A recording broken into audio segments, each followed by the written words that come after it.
الحرام کو انسانیت کے عروج کا مہینہ ہے، محرم کو انسانیت کے کمالات کا مہینہ ہے، محرم کو انسان کی مطالعہ کا مہینہ ہے، محرم الحرام کو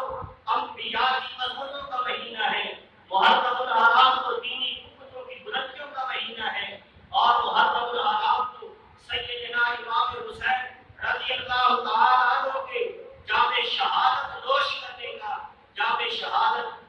شہادت نوش کرنے کا مہینہ ہے۔ محرم الحرام کوئی دکھوں والا مہینہ نہیں ہے، غموں والا مہینہ نہیں ہے، محرم الحرام تو انسانیت کی عظمت بلندی و عروج کا مہینہ ہے، اور انسانیت کی ابتدا بھی اسی محرم الحرام کے مہینے میں۔ اور بعض لوگ یہ سمجھتے ہیں کہ شاید کہ محرم الحرام کو جو فضیلت، شان، مقام اور تقدس ملا ہے، یہ سیدنا امام حسین رضی اللہ تعالیٰ عنہ کی شہادت کی وجہ سے ملا ہے۔ نہیں، حضرت امام حسین رضی اللہ تعالیٰ عنہ کو جو شہادت کا رتبہ دیا گیا تھا، وہ اس شان، تقدس، عظمت والے مہینے کے اندر ہی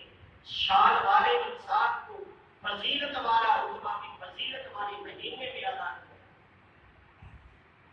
یہ محرم الحرام کی عظمت کو جب خالق کائنات نے زمین و آسمان کو پیدا کیا تھا،